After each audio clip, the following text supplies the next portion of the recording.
성경 보겠습니다. 하나님의 말씀은 마태복음 18장 35절 한 절만 한 목소리로 같이 읽겠습니다. 마태복음 18장 35절 너희가 각각 마음으로부터 형제를 용서하지 아니하면 나의 하늘 아버지께서도 너희에게 이와 같이 하시리라. 아멘. 너희가 각각 마음으로부터 형제를 용서하지 아니하면 나의 하늘 아버지께서도 너희에게 이와 같이 하시리라. 여러분, 이 말씀을 거꾸로 하면 무엇입니까? 너희가 각각 마음에서부터 형제를 용서하면 하늘 아버지께서 너희에게 이와 같이 하시리라.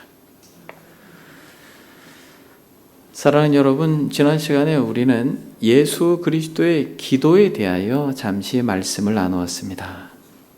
혹시 기억나십니까?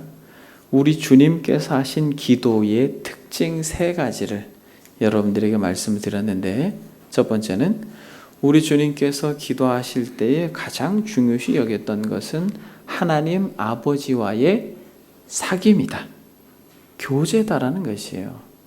그런데 이방인들의 기도의 특징은 무엇이에요? 기도함으로 무엇인가 나의 필요를 얻어내려고 하는 어떤 이기적인 동기가 기도의 기반에 있기 때문에 여러분, 그것은 기독교의 기도와는 정말 다른 것이에요. 저와 여러분들이 기도할 때 하나님 우리의 기도를 들으시고 응답하시고 우리의 필요를 채우시는 것은 맞습니다. 그러나 그것은 결과적으로 주어지는 것이죠. 우리가 기도함으로 나아갈 때 가장 중요시 여겨야 할 것은 하늘 아버지와의 교제라는 것입니다. 그런데 우리 주님께서 이런 하늘 아버지와 사귐을 가지실 때에 그 기도의 많은 내용이 무엇이다 라고 말씀드렸습니까? 자신을 위해서 기도하는 것이 아니라 제자들을 위해서 기도하시는 거죠. 제자들을 위하여서 우리 주님은 밤이 맞도록 기도하시는 것이에요. 결국 중보적 기도를 하신 것이 우리 주님의 기도의 대표적인 특징인 것이죠. 세 번째로 우리 주님께서 교제와 중보적 기도를 하셨을 뿐만 아니라 우리 주님의 기도의 목적은 무엇이었다? 여러분, 하나님의 영광이에요. 그래서 저와 여러분들이 기도를 한다라고 말할 때는 자신의 영광을 구하는 게 아닙니다. 오랜 신앙생활 속에서 기도의 스킬이 는 사람들은 자신의 영광을 구하는 연약함을 종종 보긴 합니다만, 우리 주님께서 하신 기도의 궁극적인 목적은 하늘 아버지의 영광이라는 것이에요. 온전한 기도가 저도 그렇고 여러분들도 그렇고 우리의 이 신앙의 여정 속에 회복되어지기를 소망합니다. 여러분, 이러한 기도가 온전히 드려질 때에 또 이러한 기도의 삶을 살아내는 성도에게 드러나는 열매는 무엇일까요? 진실로 아버지께서 원하는 이 기도, 성부께 성자 그리스도의 이름으로 성령의 은혜를 힘입어서 진정한 기도의 자리로 나아가 중보적 기도, 도구 기도를 하는 성도들, 하나님의 영광을 위하여 구하는 그들의 삶, 진정한 기도의 자의 삶의 열매는 무엇일까요? 용서. 여러분, 정말 기도를 열심히 하는데 여전히 미움과 증오가 있고 상처가 얼룩져 있어서 용서하지 못한 그 상태로 있다면 여러분, 그 사람은 기도자가 아니에요. 가짜입니다. 그렇게 분별하셔도 정확해요. 그래서 여러분, 오늘은 저와 여러분들이 그리스도의 용서에 대해서 한번 잠시 말씀을 나누길 원합니다. 여러분들 가운데는 용서라는 단어를 딱 듣자마자 마음이 불편한 사람이 있을 것입니다. 갑자기 용서라는 단어가 딱 들려지면서 떠오르는 사람이 있을 거예요. 난 그 사람 정말 용서 못해. 죽기보다 힘든 것이 용서일 수 있을 거예요. 제가 20대 때 수련회를 한번 참석한 적이 있습니다. 제 친구랑 수련회를 참석했어요. 그 수련회 주제가 용서였습니다. 얼마나 은혜로웠던지 말씀을 듣고 기도 시간에 하염없이 하나님 앞에 기도하며 눈물로 용서를 구하고, 또 정말 너무 미워했던 사람들이 주마등처럼 지나갈 때 그들에게 정말 하나님 용서할 수 있는 용기를 달라고 그렇게 구하고, 많은 은혜를 누리고 어떤 용서에 대해서 마음이 정리가 된 때예요. 친구랑 같이 집회를 마치고 캄캄한 밤중에 계곡이 있었고 그 계곡에 다리가 있었습니다. 졸졸졸졸졸 그 계곡이 흘러가는 그 여름밤에 이런저런 이야기를 하고 있는데, 이 친구도 분명히 은혜를 받았거든요. 눈이 퉁퉁 부었어요. 근데 이 친구가 말을 탁 하다가 멈추면서 갑자기 이런 이야기를 하는 거야. 난 절대 용서 못해. 절대 용서 못해. 그런다는 거. 제가 좀 당황이 됐죠. 용서를 못한대요. 누구를 용서 못하냐? 제가 물었습니다. 누구라고 하는 줄 아세요? 난 그 사람 절대 용서 못해. 근데 그 사람이 아버지 절대 용서 못한다는 거예요. 제가 그때 충격을 받았어요. 은혜는 은혜대로 받는데 용서는 못하는 거예요. 혹시 여러분 그런 마음이 있습니까? 한 10년, 20년, 30년 하나님의 말씀으로 여러분들의 마음이 녹아지고 나름 은혜를 충만히 받고 그렇게 그리스도의 사랑을 덧입은 것처럼 여러분들이 생각하지만 결국 마음 깊숙한 곳에서 응어리져 있는 것은 여전히 풀지 않고 끝까지 붙들고 용서하지 못하고 두고 보자라고 하는 적개심으로 여러분들의 마음에 그러한 상처로 남아있는 이들이 있다면, 저는 이 시간에 성령께서 정말 여러분들의 마음속에 오셔서 이 말씀이 역사되어지는 은혜가 있기를 소망합니다. 주님께서 이렇게 말씀합니다. 너희가 각각 마음으로 형제를 용서하지 아니하면 나의 하늘 아버지께서도 너희에게 이와 같이 하리라. 무슨 말이에요? 너네 용서 못해? 진짜 마음 중심으로 각각 여러분들의 개별적인 마음뿐만 아니라 여러분의 삶에 각각에 있었던 어떤 스토리에 담긴 것들을 용서하지 못해? 마음 중심으로 용서하지 못해? 그럼 나도 너 용서 못한다? 여러분, 용서는 사랑의 다른 표현이고 용서는 평안으로 가는 문입니다. 여러분, 정말 기도를 온전하게 드리는 사람은 용서의 열매를 맺게 된다는 것을 우리 주님도 주기도문 속에서 담아내고 있어요. 여러분, 마태복음 6장에 보게 되면 우리 주님께서 제자들에게 주기도문을 가르치십니다. 그러므로 너희는 이렇게 기도하라 라고 말씀하시면서 6장 12절에 우리가 우리에게 죄 지은 자를 사하여 준 것 같이 우리 죄를 사하여 주시옵고 라고 그렇게 말씀을 드립니다. 주기도문을 다 가르치신 후에 우리 주님이 무엇을 더 첨가하여 말씀을 드리냐면 14절에 보니까 너희가 사람의 잘못을 용서하면 너희 하늘 아버지께서도 너희 잘못을 용서하시려니와 너희가 사람의 잘못을 용서하지 아니하면 너희 아버지께서도 너희 잘못을 용서하지 아니하시리라. 여러분, 똑같죠? 똑같은 말씀을 하고 있는 것이에요. 너희가 각각 중심으로 너희 형제를 용서하지 아니하면 너희 하늘 아버지도 그렇게 하겠다라고 말씀하고 있는 마태복음 18장의 내용과 이 주기도문을 말씀하시고 나서 마지막으로 주기도문을 요약하며 하신 주의 음성이 같은 것이에요. 너희가 사람의 잘못을 용서하면 너희 하늘 아버지께서 너희 잘못을 용서하시겠다라고 말씀하시는 거예요. 너희가 사람의 잘못을 용서하지 아니하면 너희 아버지께서도 너희 잘못을 용서하지 않겠다. 사랑하는 여러분, 너무나도 분명히 이렇게 말씀하고 있는 것이에요. 저와 여러분들이 그리스도인이라면 용서는 비켜갈 수가 없는 것이에요.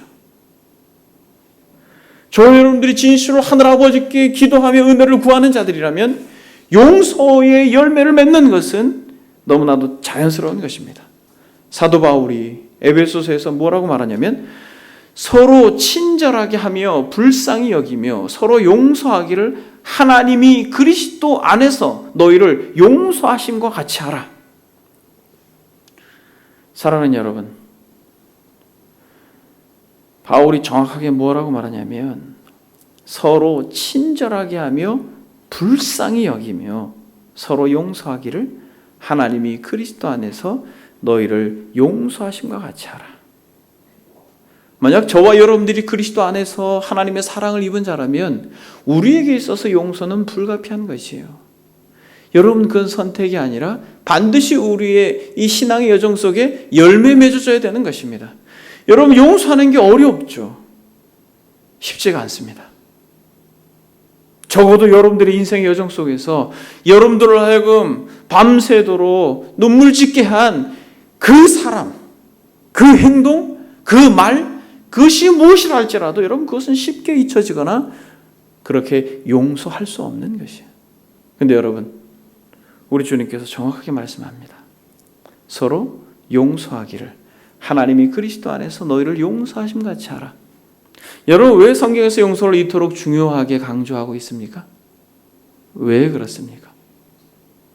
용서는 바로 용서받은 자의 표징이 되기 때문에 그렇습니다. 여러분, 지금 제가 드린 말씀을 여러분들이 스쳐 지나가지 않길 바랍니다. 용서한다라는 것은 내가 용서받았다라고 하는 것의 증표예요.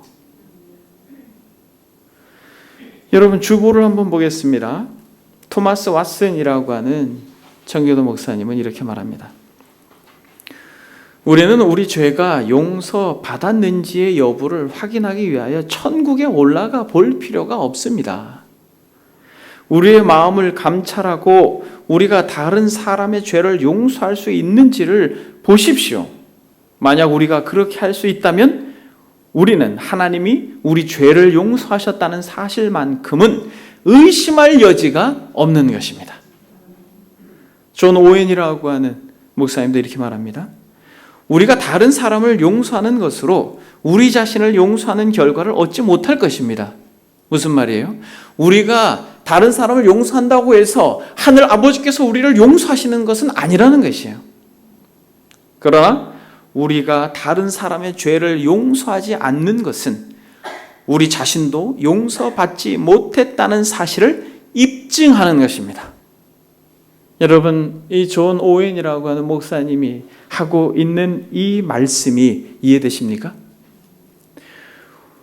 우리가 다른 사람들을 용서한다고 해서 하나님께서 우리의 죄를 용서해 주시는 건 아니에요. 우리가 다른 사람들을 용서한다고 해서 그것이 우리의 공로가 돼서 하나님 우리를 용서해 주시는 조건이 되지는 않습니다. 그러나 우리가 다른 사람들을 용서할 수 있다면 우리는 용서받은 자예요.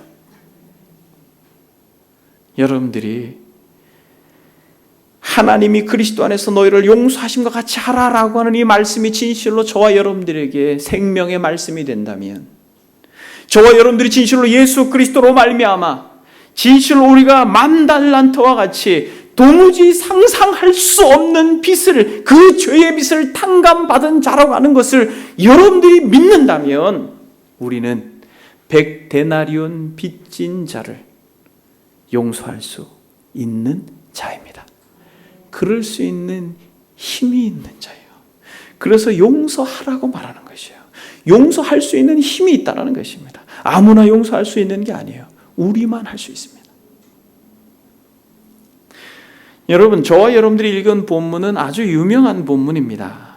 누가 등장합니까? 주님께서 베드로의 질문에 이어서 한 비유로 말씀하시는데 10,000달란트 빚진 자가 있었어요. 종입니다. 임금에게 10,000달란트, 주인에게 10,000달란트나 빚진 자가 있었어요. 근데 주인이 갚아라 이렇게 말하니까 갚을 길이 없어요. 갚을 길이 없습니다. 25절에 보니까 갚을 것이 없는지라 주인이 명하여 그 몸과 아내와 자식들과 모든 소유를 다 팔아 갚게 하라. 자신도 그렇고 아내뿐만 아니라 자식까지 팔아야 되는 것이에요. 그리고 본인이 가지고 있는 소유물, 자신이 아끼고 있는 것, 그것이 무엇이라 할지라도 그런 걸 다 팔아서 갚아도 갚을 길이 없어요. 그러니까 그 종이 엎드려 절하며 이렇게 말합니다. 참아주소서. 다 갚으리이다. 여러분, 갚을 수가 없어요. 갚겠다라고 말하지만은 갚을 길이 없어요. 참아달라고 말합니다. 제발 불쌍히 여겨달라고 말해요. 저를 긍휼히 여겨달라고 말해요. 제발 살려달라고 말해요. 여러분, 그러니까 주인이 앞뒤 재지 않고 불쌍히 여깁니다. 여러분, 불쌍히 여겨요. 1만 달란트 빚진 자입니다. 여러분, 10,000달란트가 얼마인지 아십니까? 달란트라고 하는 것은 금속의 무게 단위예요. 그러니까 한 달란트는 30kg이 한 달란트예요. 구체적인 이 금속이 금인지 은인지 기록하지 않았다면 이 고대 사회에서는 통상적으로 은으로 생각을 했다고 합니다. 그러니까 은 10,000달란트겠죠. 정확한 가치는 변동이 있겠습니다만 은 1달란트는 전통적인 이해 속에서 6,000데나리온이었다라는 것이에요. 6,000데나리온, 한 데나리온은 얼마였을 것 같아요? 당시에 노동자 일일 품삯이었습니다. 지금 21세기로 환전하면 얼마예요? 10만 원. 고급 인력은 뭐 30만 원도 받고 40만 원도 받겠습니다만 지금 현재 한국 상황으로 보게 될 때는 10만 원 정도, 뭐 세금도 떼고 하겠습니다만 10만 원 정도. 그러니까 한 데나리온은 얼마예요? 한 달란트는 6,000데나리온이잖아요. 산수가 잘 안 되네요.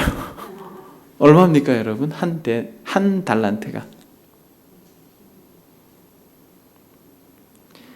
10만 원이 6,006억.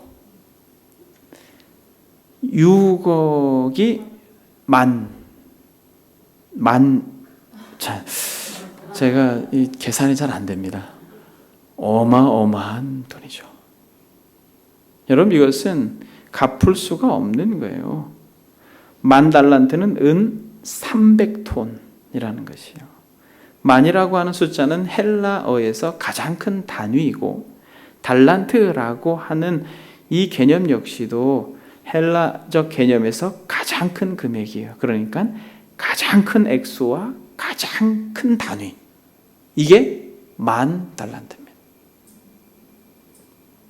그러니까 가장 큰 액수의 빚을 진 그를 아무것도 계산하지 않고 주인은 탕감해 주었어요. 용서해 주었습니다. 근데 여러분, 이 용서받은 사람이 얼마나 기쁘겠어요? 즐겁죠. 하마터면 자식도 잃어버릴 뻔했고, 하마터면 아내도 잃어버릴 뻔했고, 자신의 모든 소유가 다 날아가 버릴 뻔했던 그 아찔한 순간, 그러나 한량없는 자비와 긍휼로 인하여서 은혜를 힘입고 콧노래를 부르면서 집으로 돌아가고 있는데 누구를 만나요? 자신에게 빚진 자를 만납니다. 그 사람이 여러분 얼마 빚졌다고 말합니까? 28절에 보니까 100데나리온 빚진 동료 한 사람을 만나 붙들어 목을 잡고 이르되 빚을 갚으라 라고 말하는 것이에요. 여러분, 이 동료가 엎드려 간구합니다. 참아주십시오. 갚겠습니다. 불쌍히 여겨달라고 동일하게 자신과 같이 그렇게 했습니다. 불쌍히 여겨달라고 말해요. 긍휼히 여겨달라고 말합니다. 용서해달라고 이야기해요. 근데 여러분, 이 10,000달란트 탕감받은 자는 용서하지 않습니다. 그 사람을 빚을 갚도록 옥에 가두어 버려요. 근데 이거를 다른 동료가 봤어요. 그러니까 이 동료도 너무 마음이 아픈 거예요. 몹시 딱하게 여겨서 주인에게 가서 이 사실을 이야기합니다. 그러니까 어떻게 돼요? 주인이 이 이야기를 듣고 몹시 화가 나요. 몹시 화가 나요. 그래서 그를 다시 부릅니다. 그러면서 말하기를, 이 악한 종아, 내가 불쌍히 여겨달라고 하기에 내가 너 빚 전부 탕감해 주지 않았냐? 내가 너를 불쌍히 여긴 것 같이 너도 내 동료를 불쌍히 여겨야 하지 않냐? 내가 너를 불쌍히 여겼던 것처럼 너도 너에게 잘못한 사람을 불쌍히 여겨야 되지 않아? 그게 마땅한 게 아니야? 그러면서 주인이 막 화를 내고 뭐라고 말하냐면 그 빚을 다 갚도록 그를 옥졸들에게 넘겼다라고 성경은 말합니다. 그러면서 오늘 본문이 저와 여러분들에게 소개되는 것이에요. 너희가 각각 마음으로부터 형제를 용서하지 아니하면 나의 하늘 아버지께서도 너희에게 이와 같이 하시리라. 여러분, 제가 어려운 질문 한 가지 던지겠습니다. 이 10,000달란트 빚진 자가 탕감을 받았습니까? 못 받았습니까? 받았어요? 못 받았어요? 받았다가 못 받았죠? 그건 뭐예요? 못 받은 거예요. 여러분, 이것은 저와 여러분들에게 시사하는 바가 엄청 큽니다. 여러분, 예수 그리스도로 말미암아 죄와 허물로 머리털보다 더 많은, 목보다도 더 검은, 저와 여러분들이 감각적으로도 잘 다가오지 않는 그 상상할 수 없는 10,000달란트와 같은 죄를 사함받은 자라고 하는 것을 믿습니까? 여러분들이 하나님 안에서 그리스도로 말미암아 용서받은 자라고 하는 것을 믿습니까? 그렇다면 여러분들에게 100데나리온 빚진 자들을 어떻게 대합니까? 말 한마디 실수했다고 해서, 여러분들에게 조금 물리적인 손해를 보게 했다고 해서, 여러분들에게 그러한 상처를 주고 또 그렇게 아프게 했다고 해서 여러분들은 그들을 어떻게 대하십니까? 만약 여러분들이 그들에게 여전히 어떤 앙금을 가지고 미움과 적개심으로 그들을 향해서 마음을 열고 용서하지 않았다면, 여러분, 냉정하게 우리는 이 말씀 앞에 서야 하는 것이에요. 우리는 다른 사람들을, 나에게 잘못한 사람들을 용서함으로써 그것이 공로가 돼서 하나님께 용서받는 것은 아닙니다.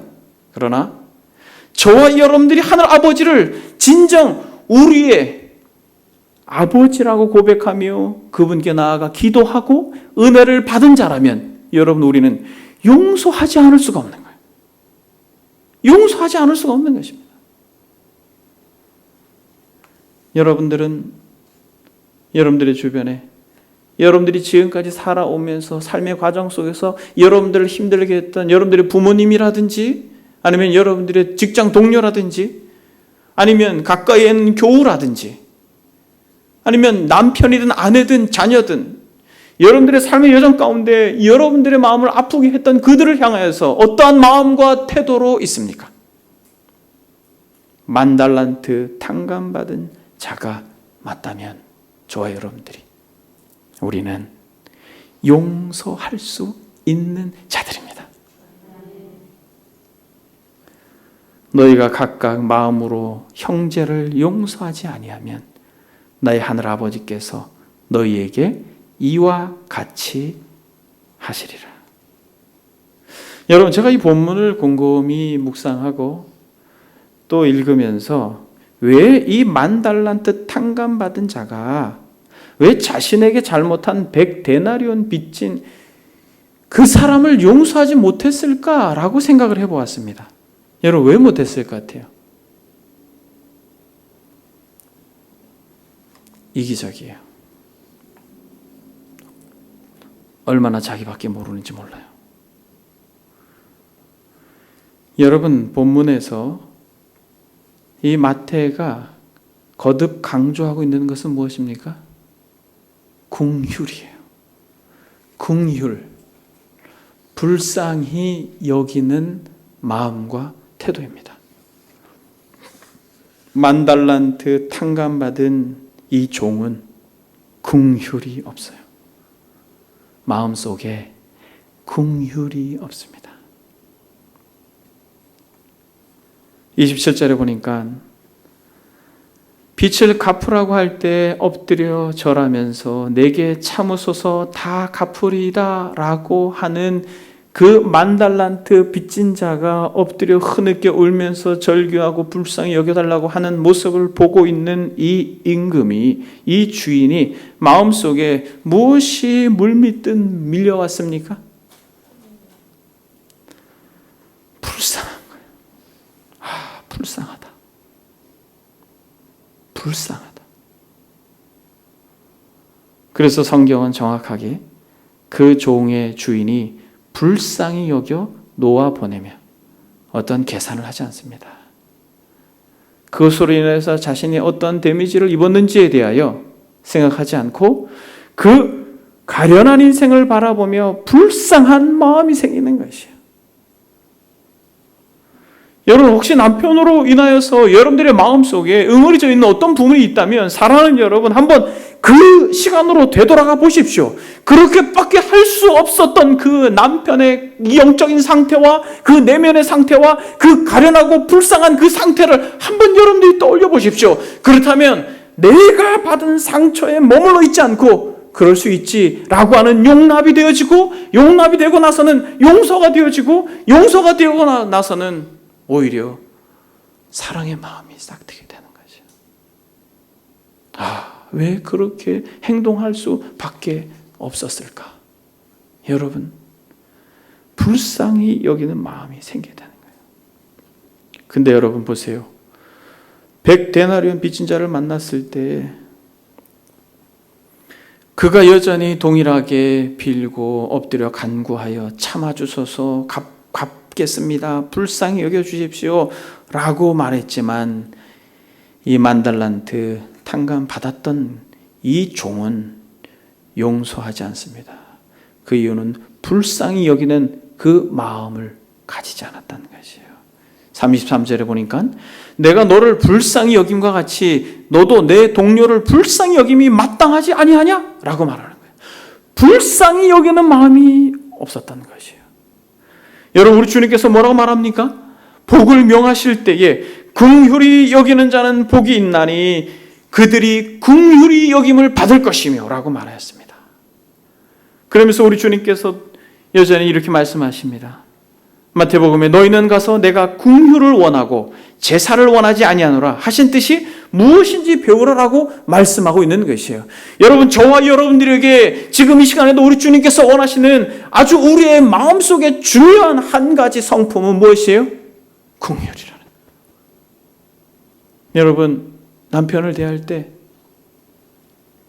뾰족하게 노려보면서 저 왼수, 저 화상, 여러분 그 시각을 좀 바꾸시고 바라보실 때, 여러분 그 뒷모습에서 처져 있는 어깨를 바라보실 때 그가 이 빡빡한 코로나 시기에 이 사회 속에 나아가 상사에게 치이고 또 부하 직원에게 치인 어떤 그러한 상황 한번 여러분 보십시오. 그 현장에 여러분들이 가서 목격하지는 못하지만은 그냥 처져 있는 어깨를 볼 때 여러분, 그가 때로는 고함을 치고 여러분들의 마음을 불편하게 한다 할지라도 여러분 그 이면에 있는 그 사람의 영적인 상태를 보시면서 불쌍히 여길 수 있는 마음을 달라고 기도할 수 있는 은혜가 있기를 소망합니다. 여러분, 그거는 남편이 아내를 볼 때도 마찬가지예요.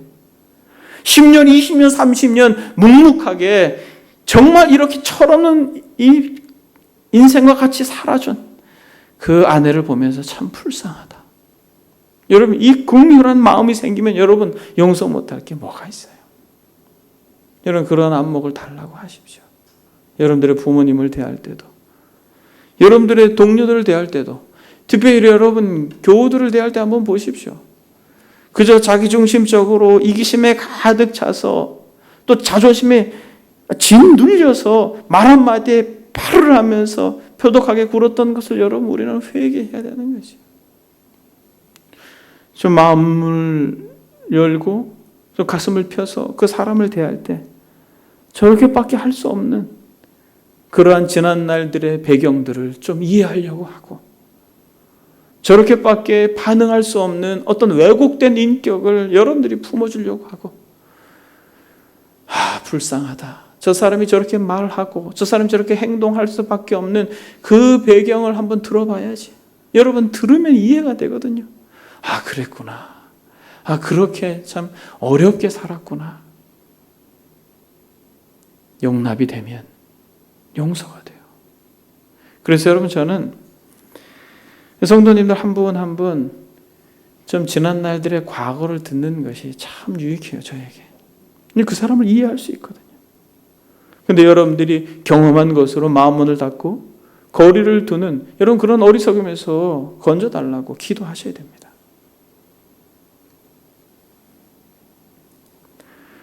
여러분, 우리 주님의 마음은 긍휼의 마음이에요. 넘치는 긍휼의 마음입니다. 그래서 우리 주님은 이 땅을 사실 때에 용서를 그의 삶의 전적인 내용으로 관철시키셨던 분이에요. 현장에서 가늠하다 잡힌 여인, 율법의 정죄로 인하여서 시퍼렇게 날이 선 종교 지도자들이 그를 정죄할 때에 모세 율법에는 이런 여자를 돌로 쳐 죽이라고 한다. 너는 어떻게 하겠느냐? 라고 말할 때 우리 주님께서는 죄 없는 자가 먼저 돌로 치라고 말씀하시고, 모두가 흩어졌을 때 그 여인을 향하여서 긍휼한 마음으로 뭐라고 말합니까? 너를 정죄하는 자가 있느냐? 흐느껴 울던 그 여인이 고개를 들고 주변을 보니까 없어요. 아무도 없습니다. 주님이 뭐라고 말합니까? 나도 너를 정죄하지 않겠다. 다시는 죄를 짓지 마라. 여러분, 우리 주님께서 우물가에서 여인을 만났을 때 정말 그의 삶이 더러운 삶으로 그렇게 얼룩져 있던 그 여인, 그래서 죽지 못해 살고 있던 그 여인을 향하여서도 여러분 우리 주님께서 긍휼의 손을 내밀고 그를 살려주시지 않았습니까? 앉은뱅이도, 눈먼 자도, 문둥병자도, 귀신 들린 여인들까지도 우리 주님은 그들을 볼 때 불쌍히 여기는 마음이 있는 것이요. 그것으로 인해서 자신이 어떠한 피해를 볼까? 그것으로 인해서 자신이 어떠한 데미지를 입을까? 그것으로 인해서 자기 자존심이 얼마나 상할까? 이런 것들, 얼마나 많은 비용이 들까? 이런 것들을 생각하지 않고 그들을 대할 때 초지일관 불쌍히 여기는 마음으로 대했습니다.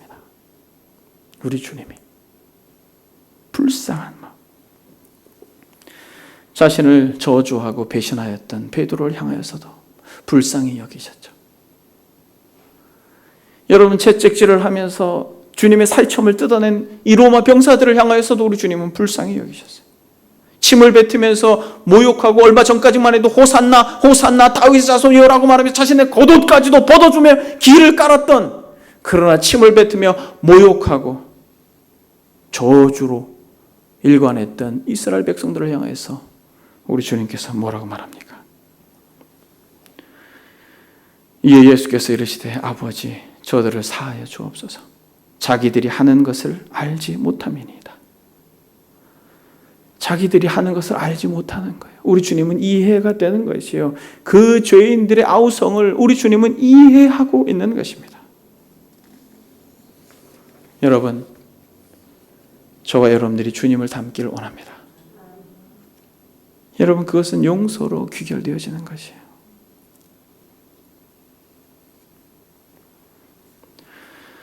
저와 여러분들이 100데나리온 빚진 자를 용서하지 못한다면 우리는 10,000달란트 탕감을 받지 못한 자입니다. 그러나 여러분 보십시오. 저와 여러분들이 소경이었던 자들 아닙니까? 여러분, 저와 여러분들이 앉은뱅이와 같았던 자들 아니에요? 여러분, 저와 여러분들이 우물가 여인과 같이 참 망가진 인생이지 않았습니까? 여러분, 저와 여러분들이 베드로와 같이 쉽게 배신하는 자들 아니에요? 사랑하는 여러분, 저와 여러분들이 이 이스라엘 백성들처럼 방금 전까지만 해도 호산나 하면서 그렇게 옷을 깔아주었지만은 자신의 이해관계가 뒤틀려지면은 바로 표정을 바꾸고 등을 돌리는 자들 아닙니까? 그런데 우리 주님께서 우리를 향하여서 이러한 긍휼을 베풀어 주셨다면 우리도 그 긍휼함으로 우리 주변 사람들을 대해야 될 줄 믿습니다. 여러분, 주보를 한번 보겠습니다. 실제로 2019년에 있었던 한 사건을 제가 여러분들에게 잠시 소개합니다. 99년형을 받아야 했던, 이렇게까지 형을 받을 수 있었던 한 여인이 가석방이 가능하고 10년형을 받게 된 한 스토리가 있습니다. 2019년에 미국 텍사스주에서 놀라운 용서의 사건이 있었습니다. 여성 경찰은 당시 집으로 귀가 중에 남자친구와 문자 메시지를 주고받느라 자신의 집이 3층인데 4층으로 올라가 버려요. 4층으로 올라가는데 그 집이 문이 열려 있고 그 집의 원래 주인인 보템이라고 하는 이 사람의 집에 잘못 들어갑니다. 근데 그 사람이 그 집에서 TV를 켜고 아이스크림을 먹으며 그 자신의 집에 있는 것처럼 착각해서 그 사람을 총으로 쏴 죽여버려요. 근데 이 사람이 흑인이었고 회계사였습니다. 인종차별 논란으로 불거지면서 전체의 미국 사회에서 큰 이슈가 되었습니다. 그래서 99년 혹은 회계사 살해 이 최대 99년형 위기에서 이 가석방이 가능하게 된 한 스토리가 전개되는데 이때에 이 죽은 형의 동생이 등장합니다. 브랜드 진이 눈가에 흐르는 눈물을 닦으며 떨리는 목소리로 이렇게 말했습니다. 재판석에서 이렇게 이야기한 것이에요. 가능할지 모르겠지만 판사님, 제가 그녀를 안아도 될까요? 판사가 허락하고 그 동생은 그 살인자죠. 형을 죽인 살인자요. 그를 끌어안고 흐느껴 옵니다. 그 여성도 흐느껴 울고 법정에서 흔히 볼 수 없는 놀라운 스토리가 전개됩니다. 여러분, 이 동생이 이렇게 말했다고 해요. 자신의 형을 살해한 여인을 이 실형이 선고되지 않기를 바랍니다. 그리고 당신이 그리스도께 귀한다면, 그리스도께로 돌아간다면, 다시 말하면 예수 그리스도를 믿는다면 보탬, 즉 형이 그것을 바라는 최상일 것입니다. 라고 그렇게 이야기를 하였다고 합니다. 사랑하는 여러분, 용서 못할 사람이 누가 있어요? 여러분, 용서 못할 사람이 누가 있어요? 여러분, 10,000달란트 탕감받은 자라는 것이 우리가 확신하다면 여러분, 용서 못할 사람이 누가 있어요? 여러분들의 마음에 어떠한 상처가 팍팍 긁혀 있다 할지라도 여러분, 용서 못할 사람이 누가 있어요? 여러분, 그러면 우린 누구를 용서해야 됩니까? 누구를? 우리 주변의 모든 사람들을 가능한 한 용서할 수 있기를 바랍니다. 그런데 성경에는 정확하게 누구라고 말하고 있습니까? 형제라고 이야기하고 있어요. 저 여러분들이 읽은 본문의 시작은 이렇게 시작합니다. 21절 보니까 그때 베드로가 나와 이르되 주여, 형제가 내게 죄를 범하면 몇 번이나 용서하여 주리이까? 7번까지 하오리이까? 여러분 보십시오. 형제가 나한테 죄를 지면 몇 번 용서하겠습니까? 라고 이야기해요. 동상적으로 당시에 3번까지는 용서할 수 있었습니다만 베드로는 더 쓴 것이죠. 7번이라고 이야기합니다. 후하게 이야기한 것이요. 그런데 우리 주님께서 뭐라고 말합니까? 7번뿐 아니라 7번을 70번까지라도 할지니라, 그렇게 이야기합니다. 이렇게 용서하라고 이야기해요. 그런데 여러분, 이 용서의 대상이 누구예요? 형제입니다. 이 마태복음 18장 1절에 보게 되면 그때의 제자들이 예수께 나와 이르되 천국에서는 누가 큽니까? 여러분 보십시오. 우리 주님께서 십자가에 달려 돌아가시기 전에 최후 만찬서까지 이 제자들이 했던 행동은 뭐예요? 누가 큰가라는 거예요. 누가 더 영향력이 있냐라는 것이에요. 누가 주님의 좌편에 앉고 누가 주님의 우편에 앉느냐는 것이에요. 이것으로 끊임없이 갈등을 빚고 있는 것이에요. 여러분, 계속해서. 그러면서 죄진 자를 어떻게 공동체가 감당해야 될지를 쭉 이야기합니다. 15절에 보니까 내 형제가 죄를 범하거든 가서 너와 그 사람만 상대하고 라고 말하면서 그렇게 죄진 사람이 공동체에서 어떻게 이 공동체를 지키기 위해서도 그렇고 그 죄진 자를 회복시키기 위해서도 어떻게 공동체가 과정을 거쳐야 될지 우리 주님께서 말씀하고 나서 이 베드로가 질문하고 있는 것이에요. 그때 베드로가 나와 이르되 주의 형제가 내게 죄를 범하면 몇 번이나 용서해 주리이까? 이렇게 말합니다. 그래서 여러분 1차적으로 용서해야 될 대상은 누구예요? 형제입니다. 여기서 형제는 누구예요? 여기서 형제는 누구입니까? 지금 베드로에게 있어서 형제는 제자들이었어요. 지금 저와 여러분들이 있어서 형제는 누구입니까? 누가 내 부모고 누가 내 형제냐? 아버지의 뜻대로 행하는 자가 내 부모요 내 형제라고 우리 주님께서 말씀하셨다라고 한다면 여러분 누가 형제입니까? 눈을 들어 보십시오. 좌우에 여러분들과 같이 하늘 아버지께 예배하고 있는 우리가 형제인 것이에요. 여러분들은 용서해야 될 1차적 대상은 바로 형제인 것이에요.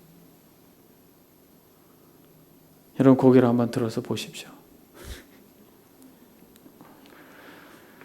여러분 7번씩 70번 용서하라고 권하시죠? 7번씩 70번 용서하라고 권하시죠?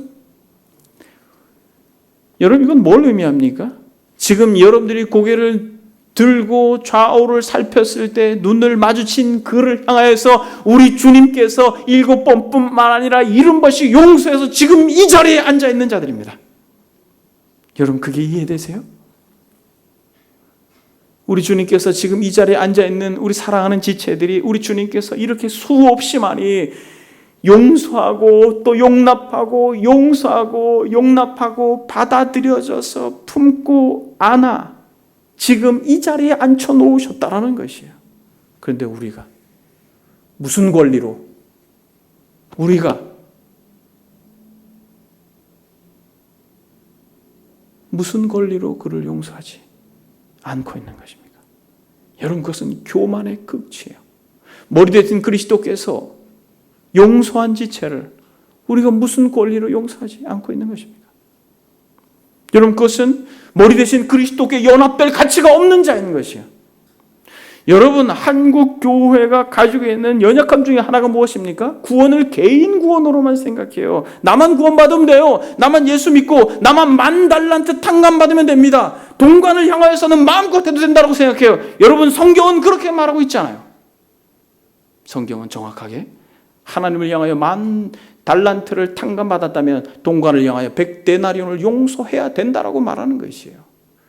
이것을 구원은 공동체성이다 라고 말하는 것이에요. 머리 대신 예수 그리스도 그분의 통제를 받아서 우리가 한 몸이요 한 지체 됐다면 우리의 구원은 공동체적으로 구원받는 것이에요. 우리 개인만 구원받는 것이 아니에요. 우리는 그리스도의 지체이기 때문에 우리의 구원은 공동체가 받는 것입니다. 그러므로 사랑하는 여러분,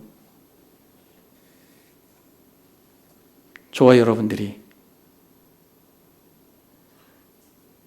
어떠한 이유에서라도 그리스도께서 용서한 우리 지체들을 향하여서 용서를 하지 못하는 그 연약함에서 건져달라고 우리는 기도해야 할 것입니다.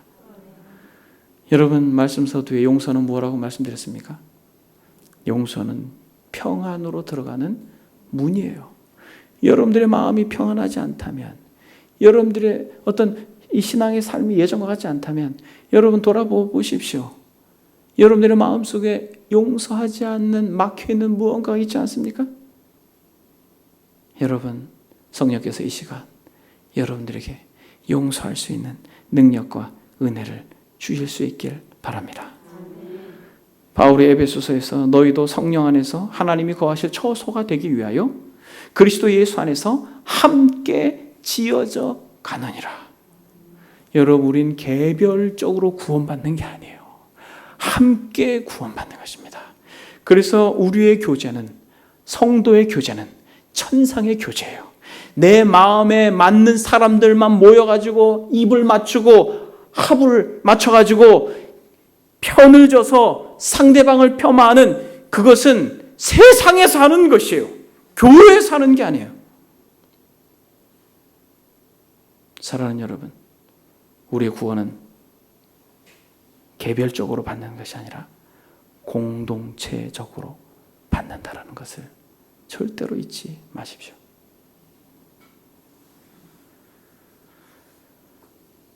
여러분, 적용 한 가지만 하고 말씀을 마치겠습니다.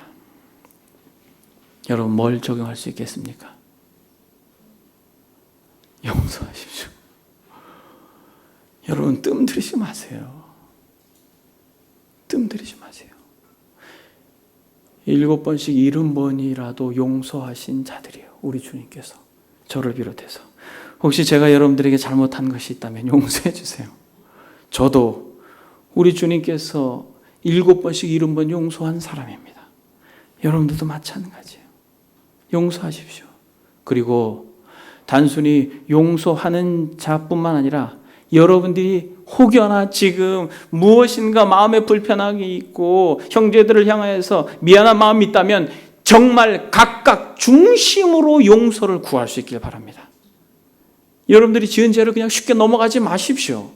여러분들로 인하여서 여러분들의 형제가 마음의 아픔과 상처를 받았다면 여러분들이 정말 용기를 내서 용서를 구하고, 우리가 성구 영신 예배 때 말씀을 나누었던 것처럼 성령께서 하나 되게 하신 것을 힘써 지키는 공동체가 되기를 바랍니다. 용서는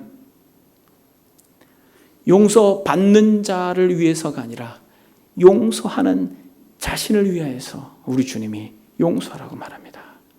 용서하는 순간 저와 여러분들은 새로운 삶을 살게 될 것입니다. 존 트랩은 이렇게 말합니다. 잘못을 기억하고 있는 동안에는 그 잘못을 용서한 것이 아닙니다. 잊지 않는 한 용서한 것이 아닙니다. 기도하겠습니다. 여러분, 이 시간 기도하실 때 우리 주님의 음성을 들으십시오. 너희가 각각 마음으로부터 형제를 용서하지 아니하면 나의 하늘 아버지께서도 너희에게 이와 같이 하시리라. 여러분, 잘못을 기억하고 있는 동안에는 그 잘못을 용서한 것이 아니에요. 잊지 않는 한 용서한 것이 아니다라고 우리의 믿음의 선배가 그렇게 이야기합니다. 여러분, 이 시간 용서를 구하십시오. 가장 먼저 여러분들의 마음속에 응어리져 있고 여전히 분노와 미움과 용서치 못한 그런 죄악된 마음이 여러분들 가운데 있다면 여러분, 이 시간 하나님 앞에 구하십시오. 아버지, 만달란트 탕감받은 자인 것을 확신시켜 주십시오. 용서할 수 있는 힘과 능력을 주십시오. 그런 은혜를 우리 가운데 주십시오. 이 시간 다 같이 주여 한번 외치고 하나님 앞에 기도하겠습니다. 주여! 살아계신 아버지 하나님, 우리 가운데 용서할 수 있는 힘과 용기를 베풀어 주십시오. 아버지 하나님, 우리가 예수 그리스도 안에서 수만 번 또 수천 번 용서받은 자인 것을 우리가 경험하고, 아버지 하나님, 우리도 우리 주변 사람들에게 용서할 수 있는 힘과 은혜를 우리에게 허락해 주십시오. 아버지 하나님, 우리의 연약함을 도와주십시오. 주님, 우리를 긍휼히 여겨 주십시오. 너희가 각각 마음으로부터 형제를 용서하지 아니하면 나의 하늘아버지께서 너희에게 이와 같이 하시리라라고 하셨는데, 오 하나님, 우리의 지난날 성장의 배경 속에 아버지 하나님, 부모님을 향하여서, 자녀들을 향하여서, 아버지 하나님, 형제들을 향하여서, 또 아버지 하나님, 교우들을 향하여서 우리의 마음속에 응어리져 있는 것들, 아버지 하나님이여, 그것을 과감하게 내어놓고 아버지 하나님이여, 주여, 용서받은 자의 모습을 우리로 하여금 능력 있게 드러낼 수 있도록 도와주십시오. 억만 죄악 가운데 용서받을 아버지 하나님, 우리가 진실로 우리 주변 사람들을 불쌍히 여기고 용서할 수 있는 은혜를 베풀어 주십시오. 개별적으로 구원받는 것이 아니라 공동체적으로 구원받는다라는 이 사실을 우리가 간과하지 않도록, 아버지 하나님, 형제와 함께 구원받는다라는 사실을 우리가 절대로 간과하지 않도록 주여 우리에게 영적인 안목을 주시고 복음의 영광을 우리에게 가르쳐 주옵소서.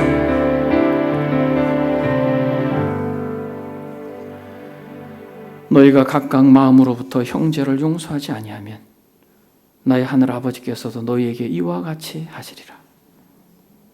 너희가 각각 마음으로부터 형제를 용서하면 나의 하늘 아버지께서 너희에게 이와 같이 하시리라. 주님, 하나님께 은혜를 받는 것과 참 용서하는 것과는 주님 너무 거리가 멀어서 마음이 어렵지만은 우리 사랑하는 지체들, 진실로 안진뱅이와 같았던 자들, 소경과 같았고 문둥병자와 같았고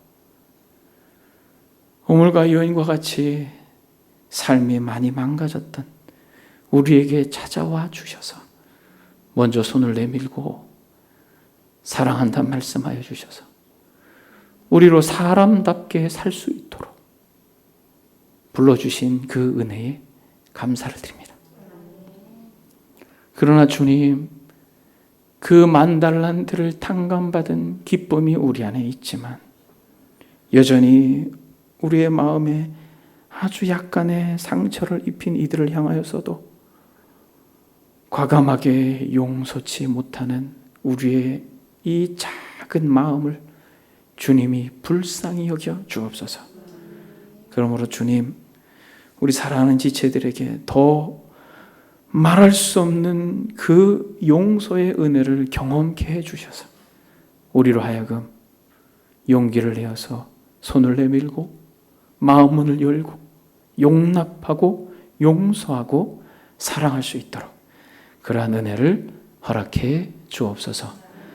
그러므로 주께서 원하는 아름다운 공동체로 빚어질 수 있도록 복 주시기를 원하며 예수 그리스도 거룩하신 이름 받들어 기도드립니다. 아멘.